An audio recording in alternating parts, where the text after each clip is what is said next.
ನಾವು ದಿನ ಕುಡಿಯುವ ಬ್ರೂ ಕಾಫಿ ಹಿಂದೆ ಇರುವ ಕಂಪನಿಯ ಮೌಲ್ಯ ಎಷ್ಟು ಗೊತ್ತಾ? ಸುಮಾರು 5 ಲಕ್ಷ ಕೋಟಿ. ಹೌದು, ನಾವು ಅಡುಗೆ ಮನೆಯಲ್ಲಿ ಕಾಣುವ ಈ ಚಿಕ್ಕ ಪಾಕೆಟ್ ಹಿಂದೆ 5 ಲಕ್ಷ ಕೋಟಿಯ ಬೃಹತ್ ಸಾಮ್ರಾಜ್ಯವೇ ಇದೆ.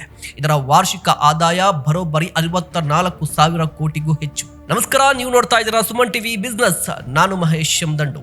ನಮಗೆ ಬ್ರೂ ಅಂದ್ರೆ ಕೇವಲ ಕಾಫಿ ಮಾತ್ರ, ಆದ್ರೆ ಮಾರ್ಕೆಟ್ಗೆ ಭಾರತದ ಅತಿ ದೊಡ್ಡ FMCG ಕಂಪನಿಗಳಲ್ಲಿ ಒಂದಾದ ಹಿಂದೂಸ್ತಾನ್ ಯೂನಿಲಿವರ್ ಬಲಿಷ್ಠ ಬೆವರೇಜ್ ಬ್ರಾಂಡ್.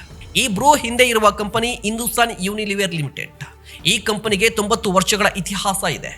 ಇವತ್ತು ಈ ಕಂಪನಿಯ ಅಡಿಯಲ್ಲಿ Surf Excel, Dove, Lux, Red Label, Taj Mahal tea ಸೇರಿದಂತೆ ಡಜನ್ ಗಟ್ಟಲೆ ಜನಪ್ರಿಯ ಬ್ರಾಂಡ್ಗಳಿವೆ. ಇಲ್ಲಿ ಬ್ರೂ ಗೆದ್ದದ್ದು ಕೇವಲ ಪೌಡರ್ ಮಾರಾಟ ಮಾಡಿ ಅಲ್ಲ, ಅವರು ಮನೆ ಮನೆಗೆ ಕಾಫಿ ಅಭ್ಯಾಸವನ್ನ ಮಾರಿದ್ರು, ಬೆಳಗಿನ ಎನರ್ಜಿಯನ್ನ ಮಾರಿದ್ರು, ಸೌತ್ ಇಂಡಿಯಾ ಕಾಫಿ ಕಲ್ಚರ್ ಅನ್ನ ಮಾಸ್ ಬ್ರಾಂಡ್ ಆಗಿ ಮಾರಿದ್ರು.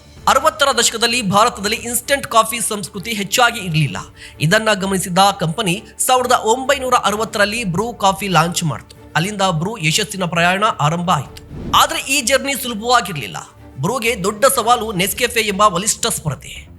ಕಾಫಿ ಕ್ಯಾಟಗರಿಯಲ್ಲಿ ನೆಸ್ಲೆ ಅತ್ಯಂತ ಬಲಿಷ್ಠವಾಗಿತ್ತು. ಅದರ ಜೊತೆಗೆ ಕಾಫಿ ಬೀನ್ಸ್ ಬೆಲೆ ಏರಿಕೆ, ಗ್ರಾಹಕರ ಅಭಿರುಚಿ ಬದಲಾವಣೆ, ಪ್ರೀಮಿಯಂ ಕಾಫಿ ಟ್ರೆಂಡ್ ಇವೆಲ್ಲವೂ ಕೂಡ ಬ್ರೂಗೆ ದೊಡ್ಡ ಸವಾಲಾಗಿದ್ವು. ಆದರೆ ಕಂಪನಿ ಒಂದೇ ಕಾಫಿ ಪೌಡರ್ ಅನ್ನ ಮಾರಾಟ ಮಾಡಲಿಲ್ಲ. ಬದಲಿಗೆ Bru instant, Bru gold, Bru green label ಹೀಗೆ ಪ್ರಾಡಕ್ಟ್ ನ ರೇಂಜ್ ಜಾಸ್ತಿ ಮಾಡ್ತು. ಅಷ್ಟೇ ಅಲ್ಲ, ಸೌತ್ ಇಂಡಿಯಾದ ಸ್ಟ್ರಾಂಗ್ ಕಾಫಿ ಕಲ್ಚರ್ ಅನ್ನ ಟಾರ್ಗೆಟ್ ಮಾಡ್ತು. ಇನ್ಸ್ಟೆಂಟ್ ಕಾಫಿಯನ್ನ family friendly, easy to make daily beverage ಆಗಿ ಮಾಡ್ತು. ಅಂದ್ರೆ ಬ್ರೂ ಕೇವಲ ಕಾಫಿ ಪೌಡರ್ ಅಲ್ಲ, ಮನೆಯಲ್ಲಿ ಕೆಫೆ ತರಹ ಎಕ್ಸ್ಪೀರಿಯನ್ಸ್ ಕೊಡ್ತು. ಇಲ್ಲಿ ಪ್ರತಿಯೊಬ್ಬ ಬಿಸ್ನೆಸ್ ಓನರ್ ಕಲಿಯಬೇಕಾದದ್ದು ಇಷ್ಟೇ: ಕೇವಲ ಪ್ರಾಡಕ್ಟ್ ಮಾಡಿದ್ರೆ ಸಾಲಲ್ಲ, ಆ ಪ್ರಾಡಕ್ಟ್ ಸುತ್ತ ಒಂದು ಡೈಲಿ ಹ್ಯಾಬಿಟ್, ಒಂದು ಎಮೋಷನ್ ಕ್ರಿಯೇಟ್ ಮಾಡಬೇಕು. ಬ್ರೂ ನಮಗೆ ಕಲಿಸುವ ನಿಜವಾದ ಪಾಠ ಇದೆ.